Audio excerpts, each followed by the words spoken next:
이번 규제를 개인적으로 기회라고 생각하고 있습니다. 저게 무슨 소리야? 규제하면은 집값이 떨어지는 건데 왜 기회라고 하지? 여러분들 그런 생각이 드실 거예요. 왜냐하면 진짜 초미의 관심사입니다. 요즘에 대출 규제가 난리잖아요. 맞아요. 이 대출 규제 때문에 앞으로 어떤 일이 벌어질까 이게 되게 궁금하신가 봐요. 그야말로 난리가 났습니다. 난리가. 한 2주 사이에 금리가 1%씩 올랐어요. 어떤 은행 같은 경우에는 금리를 12번을 올렸어요. 그리고 1.2% 올라가고 막 지금 난리가 나서 이거 주택 매매했던 실수요자분들도 굉장히 지금 내가 집 계약할 때만 해도 금리가 뭐 3.5였는데 지금 뭐 4.5, 4.4 막 이러니까 그렇죠. 그분들은 그분대로 난리가 났고요. 은행은 또 은행대로 또 대출을 하지 말라고 하니까 또 당혹스러워 하다가 또 말을 잘 들으시더라고요. 난리가 났습니다, 지금. 그거 보면서 또 어떤 사람들은 집을 사야 돼, 말아야 돼, 막 이러고 있고요. 제가 오늘 여러분들한테 규제 이후 부동산 시장을 미리 한번 여러분들 눈앞에 보여드리겠습니다. 그러니까 오늘 방송 끝까지 시청해주시면 좋을 것 같아요. 일단 지금 상황부터 전부 다 빠짐없이 정리를 한번 해보겠습니다. 8월 8일 날 지금 현재 정부의 88 부동산 대책이 나왔죠? 그 내용은 공급 위주의 대책이었어요. 정부의 진단은 사람들이 아파트 주택 공급이 부족하다라는 거를 인지하고 있는 상태에서 그거에 따른 조바심 때문에 시장에 참여하면서 지금 현재 2024년 급등장에 오고 있다. 이렇게 판단을 한 거거든요. 그래서 이게 이렇게 정책이 나왔습니다. 좋은 평가를 받았느냐? 못 받았죠. 나오자마자 여기저기서 지금 뭐 헛다리 짚고 있네, 지금 무슨 소리 하는 거야, 막 이런 얘기가 나오면서 불과 정책이 나오고 일주일 만에 상승세 못 꺾는다, 이렇게 얘기를 하면서 여기저기 언론에서 엄청나게 기사들이 쏟아져 나옵니다. 자, 그러다 보니까 정부가 그래? 우리 공급 말고 다른 것도 있는데 하면서 얘기했던 게 스트레스 DSR 2단계를 예정된 대로 9월로 한번 미룬 거거든요. 이거를 예정된 대로 강력하게 시행하겠습니다 라고 얘기를 했어요. 이것만 그치는 게 아니고요. 이거는 이제 주택담보대출, 즉 매매할 때 쓰는 대출에 대해서 그 대출을 좀 까다롭게 빡세게 보겠다는 거잖아요. 전세대출 얘기도 갑자기 나오고, 전세대출 얘기도 갑자기 하면서 또 신한은행에서 전세대출을 조건부로 제한을 하겠다, 이런 얘기를 했고, 그리고 나서 며칠 있다가 우리은행도 저희도 하겠습니다. 친한 형님들이 하시는데 저희도 해야죠, 막 이렇게 해가지고 지금 전세대출 규제도 고삐를 더 조인다, 이런 뉴스들이 막 최근 한 2주 사이에 쏟아져 나오는 거예요. 그리고 나서 요즘에는 또 이런 뉴스도 있습니다. 이복현 한마디에 제가 가끔 이렇게 흉내냈던, 연기하던 그 금융감독원의 수장입니다. 금감원장님이신데 이분이 이제 은행들하고 같이 그 금융정책이나 규제를 실행하고 이런 역할들을 하시는 분이거든요. 근데 이분이 얼마 전에 요즘에 좀 은행 여러분 저희하고 좀 생각이 다르신 것 같아요, 막 이렇게 몇 번 이렇게 하니까 갑자기 은행들이 막 알아서 아닙니다, 그럴 리가요, 저희는 금감원님께서 생각하시는 거 그대로 할 생각이 있습니다 하면서 막 갑자기 막 대출 규제들을 자기들이 알아서 하고 있어요. 그러면서 이런 얘기가 나왔죠. 대출 총량 규제 시대 열리나. 자, 대출 총량 규제라는 이 워딩을 잘 기억해 두시면 좋을 것 같아요. 한국은행 총재께서도 이번에 금리를 또 동결하지 않았습니까? 지금 경제 상황을 봤을 때, 대외 환경을 봤을 때 금리를 인하하는 여건이 조성됐음에도 불구하고 부동산 때문에 우리가 동결합니다, 이렇게 얘기를 하셨습니다. 부동산 얘기까지 하시고, 그리고 심지어 정부에다가 저희가 금리 정책, 통화 정책 좀 유연하게 할 수 있도록 제발 부동산 문제 좀 해결해 주세요 라고까지 얘기를 하셨어요. 이게 최근 2주 사이 일련의 흐름입니다. 24년 상반기 집값 상승, 공급 대책, 금융 규제, 이렇게 온 겁니다. 윤석열 정부는 정권을 잡고 나서 지금까지 부동산 정책을 줄곧 완화만 했어요. 물론 입법이 걸려 있는 부분들은 지금 현재 이제 거대당이, 다수당이 그 야당이기 때문에, 민주당이기 때문에 거기하고 협의가 안 돼서 여전히 계류 중인 것들이 많지만 대통령령, 뭐 시행령, 시행 규칙으로 할 수 있는 거는 진짜 다 풀었다고 봐도 무방할 정도로 완화만 해왔거든요. 근데 지금 2주 사이에 전방위적 규제로 급선회를 한 겁니다. 이게 이런 의미를 가지고 있어요. 근데 되게 재밌는 게 뭐냐면 공급 대책은 장기적이고 불확실해요. 왜냐면 이번 공급 대책만 보더라도 뭐 비아파트를 무제한 매입하겠다, 그린벨트를 풀어서 뭐 신규 택지를 공급하겠다. 근데 이게 하루 이틀에 되는 게 아니잖아요. 집을 지어야 끝나는 거니까. 근데 되게 재밌는 거는 금융 규제는 단기적이죠. 왜냐면 지금 불과 일주일 사이에 은행 가가지고 금리가 계약서 쓸 때만 해도 3.5%였는데 잔금 치를 때 대출 실행하려고 보니까 4.4%라는 거예요. 이렇게 짧은 시간 안에 단기적으로 확연하게 시장에 영향을 줄 수가 있거든요. 정부는 이게 그만큼 부동산 시장 상황이 심상치 않다, 급하다고 판단을 하고 있는 거죠. 자, 그러면 중요한 거는 공급 대책이라기보다 지금 여러분들도 그렇고 저도 그렇고 사람들이 궁금해하는 건 금융규제의 좀 자세한 내용이거든요. 그걸 한번 좀 딥하게 알아보겠습니다. 자, 집을 사든 빌리든 돈이 필요하죠. 그러니까 이 부분을 바로 건드려서 시장에 영향을 주겠다 이겁니다. 정부의 의도는. 자, 그러면 돈이 들어가는 구멍이 두 개가 있어요. 하나는 매매고요. 하나는 전세입니다. 이 각각의 어떤 일들이 벌어지고 있는지를 먼저 볼게요. 매매는 스트레스 DSR 2단계를 적용합니다. 자, 이게 뭔지 제가 간략하게 설명을 드리겠습니다. 대출 이용자가 금리 상승 등으로 인해서 상환 부담이 증가하는 것을 사전에 방지할 목적으로 일정 수준의 스트레스 금리를 부과하는 거예요. 무슨 얘기냐면 최근 코로나 때 금리가 미국 연준으로부터 시작해서 전 세계 금리가 급격하게 올랐잖아요.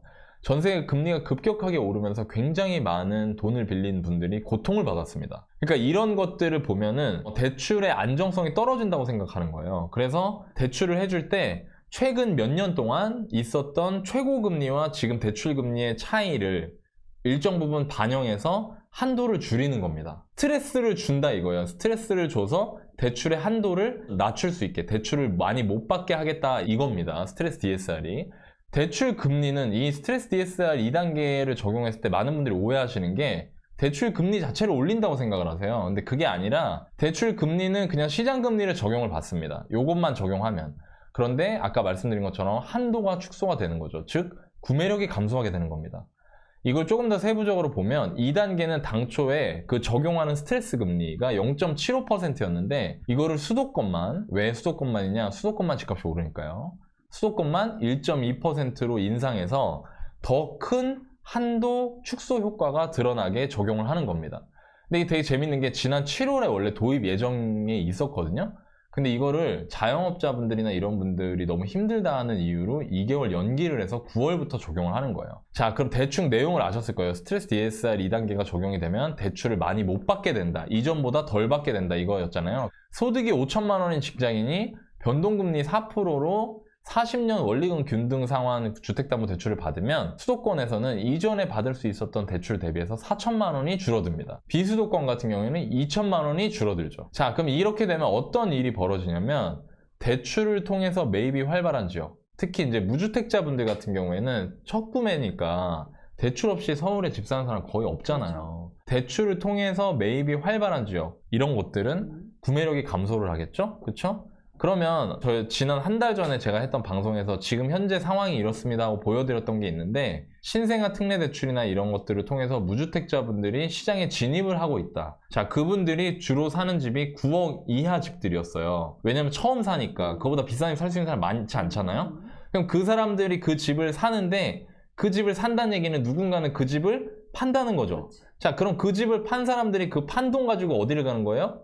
13억, 14억, 15억짜리 집을 사러 가는 거였습니다. 이런 일련의 연결고리 흐름이 있다고 말씀을 드렸잖아요. 근데 이 첫 번째 단계에서 구매력이 축소되면서 전체적인 거래나 흐름이 약화될 수 있겠죠. 이게 정부가 노리는 겁니다.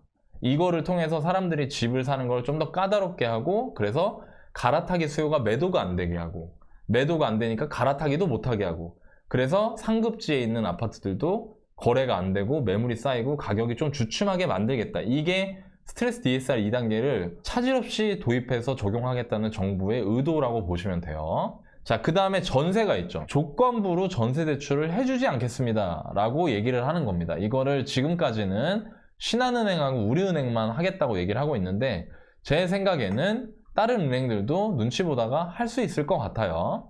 자, 이 내용을 좀 보면 소유권 이전할 때는 전세 대출 안 해주겠습니다. 이겁니다. 전세를 끼고 매매하는 과정 중에 전세 계약에 대해서는 전세 대출 안 해준다는 뜻이에요. 자, 이건 또 무슨 얘기냐면 전세를 끼고 매매하는 일명 갭 투자에 매입을 막겠다는 겁니다. 자, 무슨 얘기냐면 이런 겁니다. 제가 갭 투자를 하는 사람입니다. 그럼 집을 코크님이 매도자예요. 저한테 7억에 팔았어요. 그리고 나서 전세 시세가 얼마인가 봤더니 4억 5천이래요. 그래서 4억 5천을 전세를 내놨습니다. 그거를 이제 유디님이 와서 저 4억 5천에 전세 들어가겠습니다 하고 유디님이 온 거예요. 그런데 유디님이 4억 5천이 있냐? 4억 5천이 없어요. 그럼 어떻게 나머지 돈을 마련하느냐? 보통 전세 대출을 받아서 마련하죠. 그래서 잔금을 할 때 어떤 일이 벌어지냐면요. 저는 매수자, 즉 갭 투자자, 코크님은 매도자, 유디님은 임차인이 되는 겁니다. 세 사람이 한 군데서 만나요. 매매 계약을 하면서 동시에 전세 계약을 합니다. 그럼 이 얘기는 뭐냐? 전세 계약을 하니까 유디님은 전세 대출을 받게 되잖아요, 그날. 근데 그날 뭐가 일어나죠? 소유권이 이전되죠. 이런 거를 갭 투자로 보고 그런 건에 대해서는 전세 대출 안 해주겠습니다 라고 하는 겁니다. 제가 이런 식으로 지금 갭 투자를 하고 싶었어요.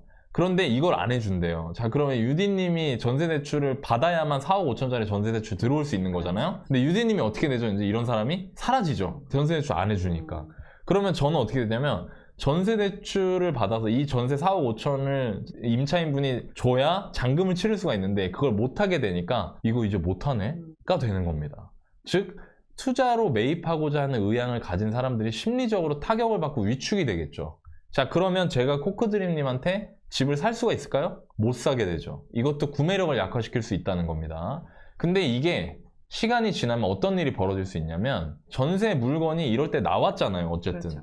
제가 집을 사서 전세를 놓으니까 유디님이 전세를 구하던 전세 실수요자가 이 집에 들어오는 건데 이제 이런 게 사라지는 거죠. 이런 게 사라지니까 전세 물건이 감소하겠죠. 그리고 이게 꾸준히 지속되면 새롭게 매입해서 전세를 놓는 물건들이 사라지기 때문에 전세난이 우려가 되는 겁니다. 오히려 지금 이거에 대해서는 얘기하시는 분이 별로 없어요. 근데 이것도 규제의 부작용이 될 수 있다 라고 말씀을 드릴 수 있을 것 같고요. 지금까지 얘기한 거는 이 정도는 애교예요. 진짜 큰 게 있습니다. 진짜 센 거. 그게 뭐냐면 바로 이겁니다. 이거는 제가 이렇게 다 칠을 해놨죠. 그 얘기는 뭐냐면 매매와 전세 모두 다 해당이 되는 얘기예요. 뭐냐면 은행별 가계대출 총량 규제입니다. 은행별 가계대출 총량 규제는 뭐냐면 이겁니다. 자, 최근에 이런 일이 있었어요. 아까 뭐 금감원장님, 하는 총재님 이런 분들이 막 얘기하는 게 뉴스 기사로 나왔잖아요. 금융감독원이 이런 얘기를 했습니다. 올해 상반기 들어서 집값이 막 올랐어요. 자, 집값이 오르니까 사람들이 집을 샀어요. 집을 사니까 또 집값이 더 올라요. 집을 사면서 담보대출을 일으켜요. 담보대출이 늘어나요. 담보대출은 가계대출이죠. 그죠? 그렇죠. 가계대출이 늘어나고 이거 가지고 사람들이 막 뭐라고 하는 거예요. 정부에. 아니 가계대출 관리 안 합니까? 위험합니다 이거. 그리고 집값도 오르고 지금 부동산도 놓쳐. 가계대출도 놓쳐. 지금 하는 게 뭐예요? 그러니까 금융감독원에서 어떻게 됐어요 지금? 혼났죠? 국민들한테 혼난 거예요. 기분이 안 좋아. 기분이 안 좋아가지고 이렇게 얘기한 겁니다. 자, 은행 여러분. 자, 은행 여러분 일로 오세요. 아, 예. 국민 손 들어보세요. 네. 신한? 네, 네. 우리? 네. 농협 문 열고 들어오면서 네, 저 왔습니다 막 이러고 있는 거예요. 그런 사람들한테 모아놓고 이렇게 얘기를 한 겁니다. 여러분 지금 제가 굉장히 욕을 먹고 있어요. 여러분들 덕분에. 아시죠? 아, 네, 죄송합니다. 담보대출 많이 해주시는 것 같아요. 엄청 해주시는 것 같아요. 아, 예. 미리미리 좀 관리 좀 합시다. 아시겠습니까? 아, 예, 알겠습니다. 어떻게 하실 겁니까? 아, 저희가 좀 하여튼 성의를 보이겠습니다. 그리고 이제 은행들끼리 나가면서 이렇게 얘기를 하는 거야. 야, 신한, 너 어떻게 할 거야? 금리 올릴까? 금리 올리자고?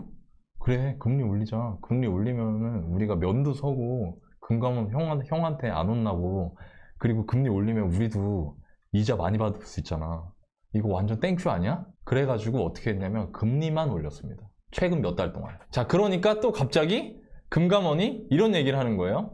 이거 봐라. 은행 여러분, 네네, 다시 모이세요. 아, 예. 저번에 제가 하라고 했던 거 어떻게 되고 있습니까? 아, 예. 저희 지금 금리를 올리면서 잘 가계대출을 조절하기 위해서 열심히 노력하고 있습니다. 아니, 문제 좀 된다 싶으면은 제가 얘기를 하면은 못 이기는 척 하면서 금리 올리면서 꿀빠시네요. 네? 아니, 제가 언제 금리 올리라 그랬어요? 가계대출 관리하라 그랬지. 대출을 해주지 말라고요. 내가 이거 이렇게 직접 얘기해야 돼요? 모양 빠지게? 아닙니다. 저희가 뜻을 헤아리지 못했습니다. 죄송합니다. 저희가 알아서 정말 잘하겠습니다. 하고 딱 나간 거예요. 자, 나가서 무슨 일이 생겼느냐. 원래 여기 보면 은행별로 가계대출의 총량을 관리를 하겠다고 하는 거예요. 이건 무슨 얘기냐면요. 지금까지는 소극적으로 대응한 거죠. 금리를 올리면 사람들이 비싸서 돈을 빌리러 안 오겠죠? 이런 스탠스로 했던 건데 그게 아니라 금리 비싸도 저희가 그거 돈 빌릴 테니까 돈 빌려주세요 라고 오는 사람한테 이렇게 하는 겁니다. 빌려줄 돈 없습니다. 안 됩니다. 대출 어려워요. 아니 그게 무슨 말입니까? 정책상 DSR 40%인데요. 저 소득이 1억인데 4천만 원 갚을 수 있다니까요? 그러니까 4천만 원 갚을 거에 해당되는 대출 금액 빌려주세요 라고 하니까 갑자기 이러는 거예요. 그건 정부에서 얘기하는 거고요. 저희 국민은행 자체 심사 기준은 DSR 30%입니다. 거기에 해당이 안 되시기 때문에 돈을 빌려드릴 수가 없어요. 이렇게 하기 시작한 겁니다. 즉 총량 규제라는 건 뭐냐면 그냥 가계대출의 총 전체 양을 정해놓고 그게 넘으면 그냥 아예 안 해주겠다는 거예요. 이건 뭐냐면 대출 그냥 안 해준다는 얘기입니다. 그리고 이거 말고도요, DSR 외에도 대출 총량을 규제, 그러니까 대출을 안 해줘야, 될 수 있으면 안 해줘야 되잖아요. 금리를 높이는 수준이 아니라. 그러니까 생활 안정자금 대출 중단. 이건 뭐냐면 내가 살고 있는 집에서 내 집을 담보로 대출을 1억, 2억을 받아가지고 그걸 생활비로 쓰거나 급한 일 있을 때 쓰게끔 하는 거거든요. 그거 중단해버렸고요. 거치식 주담대 중단. 이거 뭐냐면 대출 받고 나서 뭐 1년이면 1년, 3년이면 3년, 이자만 내는 기간이 있었는데 그걸 아예 안 해요. 그냥 받자마자 바로 원리금 상환이에요. 그리고 주담대 대출 기간 축소. 국민은행 같은 경우에는 40년 주담대 취급 안 합니다, 이제. 30년만 합니다. 이런 식으로 대출의 총량을 줄이기 위해서 여러 가지 방안을 실행을 하기 시작한 겁니다. 이게 불과 1, 2주 사이에 나온 일입니다. 그러니까 여러분들이 정신이 없는 거예요. 근데 이게 어떤 의미를 가지냐면 가계대출에 주택담보대출만 있나요? 아니죠. 신용대출 같은 것도 전부 다 영향을 받는 겁니다. 어쨌든 총량 규제를 해야 되니까. 담보대출뿐 아니라 그냥 대출 자체가 어려워진 거고요. 이거는 어떤 영향을 주느냐? 똑같죠. 스트레스 DSR이랑. 근데 이거보다 더 강력하죠, 이게. 대출을 통해서 매입이 활발한 지역의 구매력이 감소하고 9억 이하 매도하고 상급지 갈아타기. 이 1년에 최근 올해 상반기에 있었던 이 흐름에 첫 단계에 문제가 생길 수 있는 거죠. 근데 만약에요, 이럼에도 불구하고 집값이 잡히지 않는다라고 하면 사람들의 수요가 들끓듯이 일어날 거거든요. 그러면 2금융권, 3금융권으로 풍선 효과가 발생할 수 있습니다. 왜? 지금까지 얘기한 건 다 어디예요? 신한, 국민, 우리, 하나, 농협 이런 큰 은행들이잖아요. 근데 그게 아니고요. 나머지 뭐 2금융권, 뭐 보험사, 무슨 금고 막 이런 데 있잖아요. 이런 데는 지금 가만히 눈치 보고 있습니다. 혹시나 우리한테 돈 빌리러 오지 않을까? 1금융권 형님들이 알아서 지금 눈치 보여가지고 지금 저렇게 하고 납작 엎드려 계시니까 진짜 실수요자도 우리한테 오지 않을까 하면서 지금 좀 기다리고 있을 수도 있다 이겁니다. 이런 걸 제가 어떻게 아느냐? 제가 투자하고 10년 동안 맨날 봤던 거거든요. 그래서 지금 이런 상황인 겁니다. 자, 정리가 됐죠? 분명한 사실은 집을 사려는 사람 대부분은 대출을 받고 있기 때문에 그들의 구매력이 아주 단기간 내에 약화될 수밖에 없다는 겁니다. 그런데 집값은 집값대로 올랐죠? 그쵸? 즉시 실행하기 때문에 영향도 즉시 나타날 수밖에 없습니다. 공급대책처럼 하겠다고 말해놓으면 사람들이 저 양치기 소년 또 뻥치고 있네 이렇게 대응하는 게 아니고요. 실제로 내가 은행에 가면 체감을 하는 겁니다. 이게 과연 어떤 영향을 줄까? 이게 여러분들 궁금하실 텐데 이걸 알기 위해선 과거를 살펴봐야 돼요. 제가 여러분들한테 균형 잡힌 과거 사례 2가지를 지금부터 보여드리도록 하겠습니다. 지금처럼 집값이 급락했다가 급등하고 이거를 막기 위해서 화들짝 놀란 정부가 전방위 금융 규제를 했던 시기는 언제였을까 하고 이게 원입니다. 원. 첫 번째 사례예요. 자, 기사를 알아보겠습니다. 매일경제 기사네요. 깊어지는 정부의 집값 고민. 아파트 공급 확대 발표에도 계속 불안해. 이거 똑같죠? 지금이랑? 그죠? 근데 2009년 8월입니다. 15년 전이에요, 무려. 주택담보대출 3개월째 4조씩 증가하고 있다. 2009년 9월입니다. 지금도 몇 개월째 몇 조씩 증가하고 있다. 이런 기사 나오죠? 삼성경제연구소에서 연말 가계부채 수준이 위험합니다. 우리나라 가계부채 진짜 심각합니다. 라고 2009년 8월에 얘기를 했죠. 자, 이게 다 비슷한 시기인 겁니다. 지금 보는 기사하고 너무 비슷하죠? 금융위기 때 집값이 한번 급락을 했어요. 2008년 9월 이후에. 그리고 2009년도에 1년 동안 급등을 했습니다. 그러면서 다시 가계대출이 급증을 했고요. 가계대출이 급증을 하니까 정부가 주택 거래가 막 되면서 공급하겠습니다 라고 얘기를 했어요. 근데 효과가 없었습니다. 이때도. 지금하고 똑같죠. 코로나 급락, 급등, 가계대출 급증, 공급 발표했는데 사람들이 무시. 똑같아요, 상황이. 그리고 나서 정부가 금융 규제를 한 거예요. 지금하고 똑같이. 그래서 이 2009년 9월 10일 날 이런 기사가 있습니다. 강남 3구를 제외한 서울에서는 주택담보대출 시 DTI 50%, 인천 경기에서는 DTI 60%가 적용된다 라고 써 있습니다. DTI가 예를 들어서 같은 사람의 중학생이면 DSR이 고등학생 정도 된다고 생각하시면 됩니다. 똑같은 거예요. 소득 대비 대출을 몇 프로 이상 받을 수 없다. 근데 이때 이전까지 2009년 9월 10일 전까지는 소득 대비 대출을 얼마 이상 받을 수 없어요. 이런 규제가 아예 없었어요. 강남 3구 빼고는. 근데 2009년 9월 10일 날 드디어 서울에 이 DTI 규제가 처음으로 도입이 됩니다. 2009년 9월 10일에. 그래서 그게 이날 베스트 뉴스로 나온 거예요. 그걸 제가 여러분한테 따서 보여드린 거죠. 자, 그리고 이게 언제까지 됐느냐? 2012년 6월 기사인데요. 제목이 이명박 대통령 DTI 규제 못 풀어요. 자, 못 푼다고 얘기했다는 건 뭐냐? 풀어달라고 했다는 얘기죠. 좀 풀어주세요. 그러니까 못 풀어요. 이렇게 얘기를 했다는 겁니다. 즉, 이 3년 동안 계속한 거죠. 그리고 이 뒤로도 했어요. 구매력을 즉시 축소할 수 있는 강력한 금융 규제를 연이어 시행했습니다. 지금은 DSR이고요. 이때는 DTI죠. 근데 이게 본질적으로 같은 규제예요. DSR이 DTI보다 오히려 더 센 규제입니다. 그러나 소득 대비 과도한 대출 안 해주겠다는 취지는 똑같다 이거예요. 이명박 전 대통령의 임기 후반부까지 계속 시행을 했고요. 그래서 어떤 결과가 나왔는지 제가 좀 이따 보여드릴 거고 또 비슷한 규제를 했던 시기가 또 있습니다. 제가 그것도 보여드릴게요. 2입니다. 2. 문재인 정부 첫 6.19 부동산 대책. 주택담보 관련 대출 규제 중점. 벌써 제목 딱 똑같죠? 주택담보 관련 대출 규제 중점. 언제냐면 2017년 6월 20일 기사입니다. 6.19 부동산 대책이었어요. 내용을 보면 주택담보대출 비율 LTV와 총부채 상환 비율 DTI를 10%포인트씩 낮췄습니다. 자, 낮췄다는 얘기는 뭐냐? 지금 스트레스 DSR하고 똑같은 효과를 가지는 거예요. 대출을 더 소득 대비 안 해주겠다는 겁니다. 이런 대출 규제, 금융 규제를 했었어요. LTV는 종전 70에서 60%, DTI는 60%에서 50%. 그러니까 60%란 얘기는 소득이 1억이면 담보대출 갚는데 6천만 원 쓰는 정도까지는 대출을 해줘요. 근데 50%로 낮췄다는 얘기는 이제 5천만 원으로 갚을 수 있는 대출만 해주겠다 이겁니다. 그러니까 대출 한도가 당연히 줄어들겠죠. 지금하고 똑같은 겁니다. 그럼 이때 상황은 어땠냐면 긴 하락장 끝에 2014년부터 서울 아파트가 오르기 시작해서 3년 정도 지난, 반등 후 3년 정도 지난 시점이었고요. 자, 그러다 보니까 당연히 가계대출이 막 급증을 했어요. 그러니까 이전까지 이게 완화된 금융규제였는데 이걸 다시 강화를 한 거죠. 60%에서 50%. 이거는 DTI가 최초로 생긴 건 아니고 원래 60%까지 해주던 걸 50% 낮춘 거잖아요. 지금도요, 똑같아요. 제가 아까 얘기했잖아요. 윤석열 정부 들어서 항상 규제를 완화하기만 했다고. 그랬다가 다시 강화한 겁니다. 방향을 바꾼 거예요, 이때가. 그리고 이걸 언제까지 했느냐?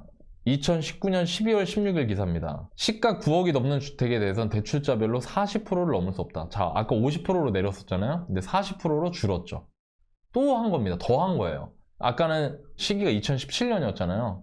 근데 2019년에도 이걸 한 겁니다. DTI 규제에 이어서 심지어 이때는 DSR을 적용했어요.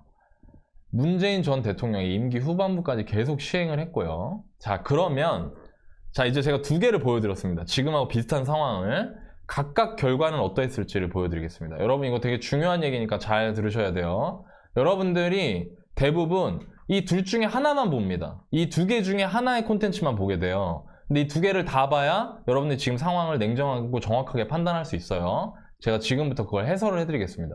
서울 아파트의 매매가와 전세가의 가격 추이입니다. 언제부터냐면 2005년 1월부터 2024년 8월까지입니다.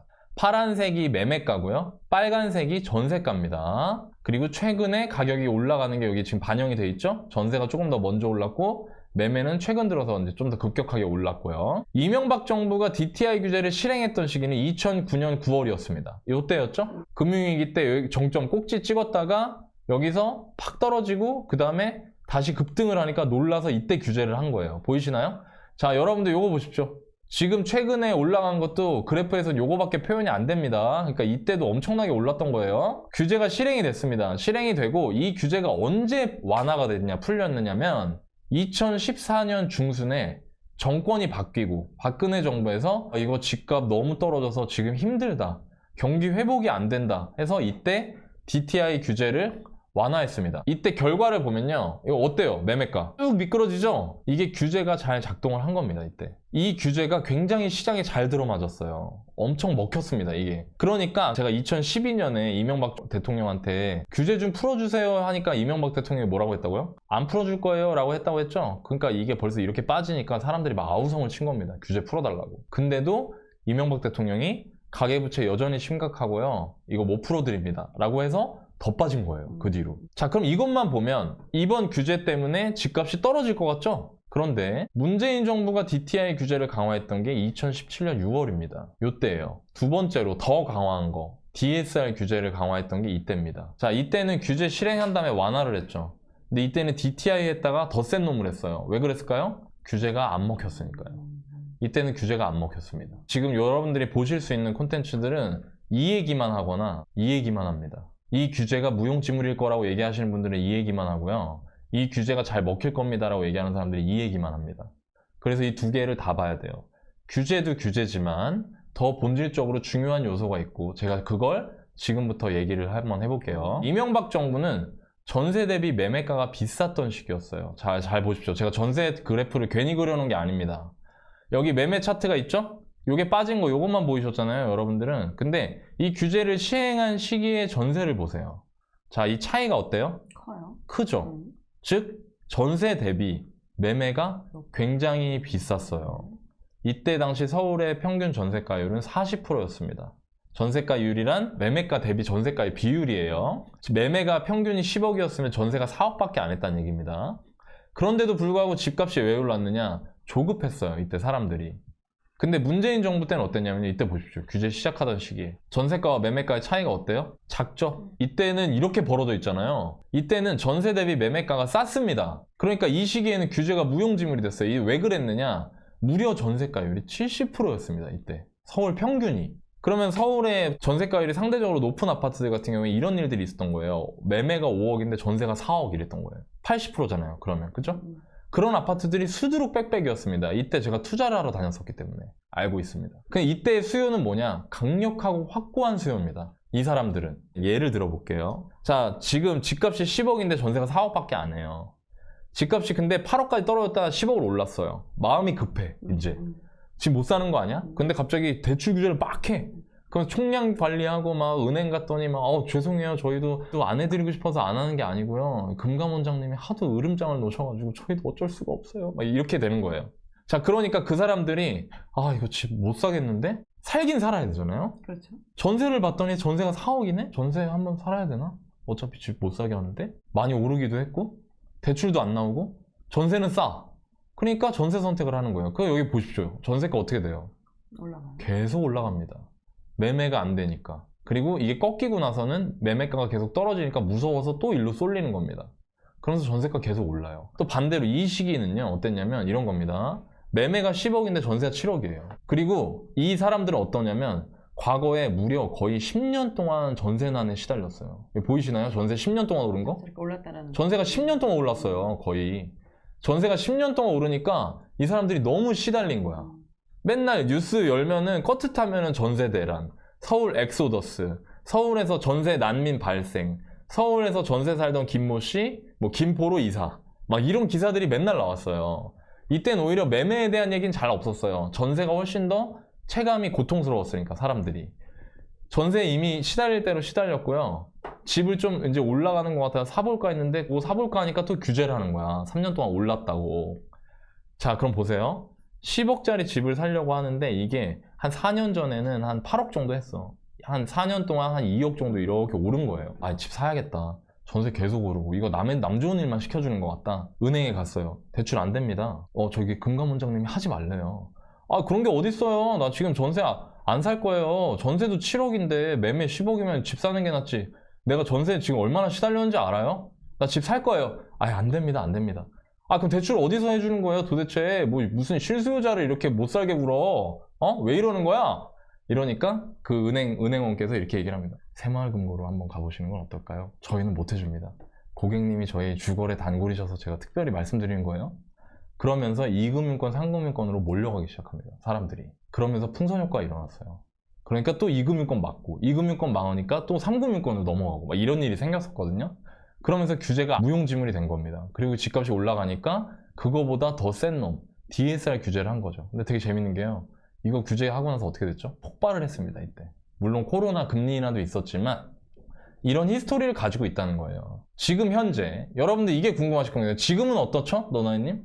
54%입니다. 지금 현재 서울의 전세가율이 54%예요. 애매하죠? 딱 중간이에요. 상이네요. 딱 중간입니다. 근데 저는 이런 느낌이 들어요. 여기서부터는 이제 주간이 들어가는데 최근에 급등한 단지들을 보면 매매가 23억에 나오는데 전세가 11억, 12억입니다. 좀 과하죠? 그러니까 뭔가 언제든지 바람 한번 빠지면 또 힘들어질 수도 있겠다 이런 생각이 들기도 해요. 한 번에 숨고르기는 있을 것 같다. 근데 그 기회의 분이 이명박 정부 때처럼 이렇게 3년, 4년 동안 길게 있을지 아니면 아주 잠깐 열렸다 닫힐지는 모르겠어요. 왜냐면 이 상황이 어느 쪽에 더 가깝다고 하기가 약간 어렵기 때문에.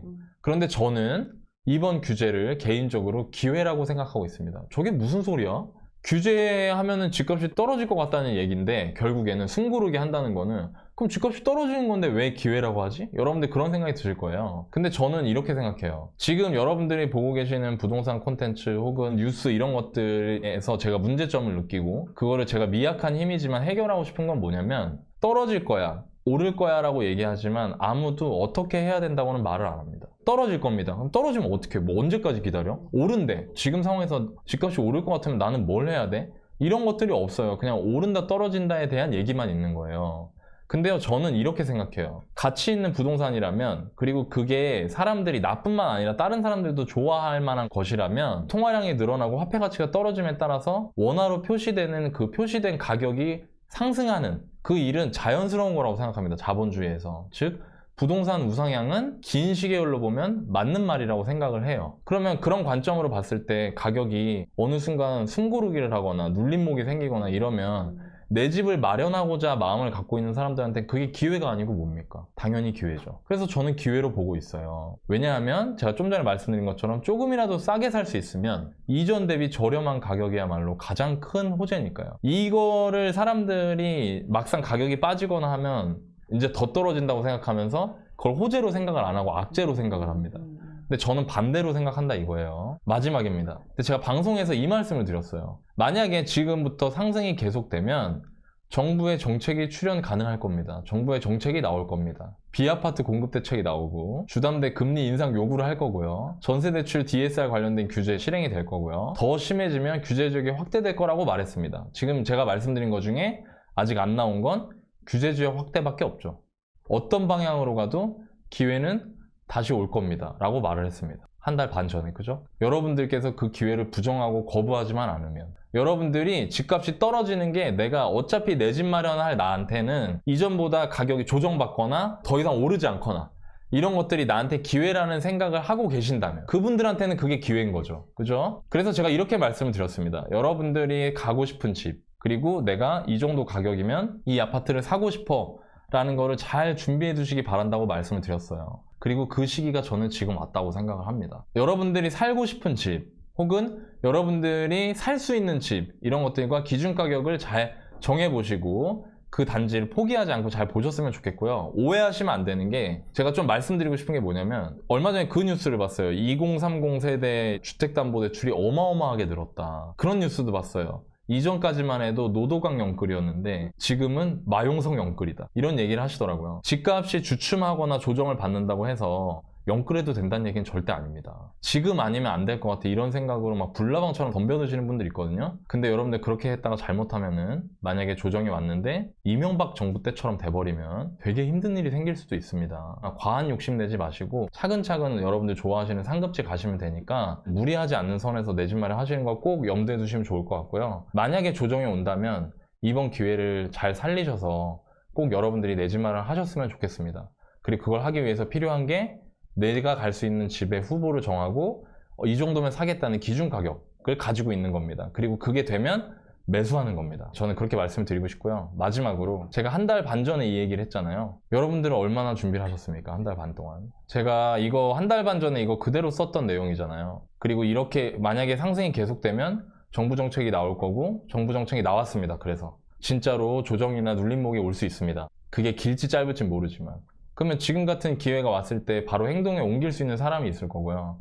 여전히 한 달 반 전에 이 내용을 봤지만 바뀐 게 아무것도 없는 사람도 있을 겁니다. 내가 지난 한 달 반 동안 이전에 이 얘기를 들었는데 나는 뭘 했지? 를 생각해 보셨으면 좋겠어요. 저는 하락장이 적어도 절반 이상은 갔다고 생각하거든요. 이제 진짜 준비해야 될 시기라고 생각합니다. 그래서 그냥 넋놓고 있지 않으셨으면 좋겠고요. 내 집 후보 정하고 기준 가격 정하고 내 현금 같은 거 잘 확보하시고 내 집 마련 언제든지 할 준비를 하셨으면 좋겠습니다. 지금부터는 관망이라는 게 그냥 넋놓고 보고 있으라는 게 아니라 현금 쥐고 매의 눈으로 들여다보라는 겁니다. 저는 지금부터. 여러분들이 이 기회를 놓치면 또 나중에 크게 후회할 수도 있습니다. 그래서 저는 그 말씀을 드리고 싶고요. 오늘 준비된 내용은 여기까지입니다. 네, 감사합니다. 지금 보시는 분들이 와 이거 오늘 놓치지 않고 진짜 라이브 들어오기 정말 잘했다는 그런 생각 하실 것 같아요. 소중한 보물님이 혹시 미리 이제 받아놓은 대출권 해놨어요. 근데 이거는 저도 모르죠. 왜냐면 은행에 직접 문의하시는 게 제일 정확할 것 같아요. 왜냐면 은행 담당자들도요, 이럴 때 항상 무슨 일이 생기냐면 은행 담당자들도 저희도 지금 뭐가 어떻게 되는 건지 모르겠어요. 막 이래요.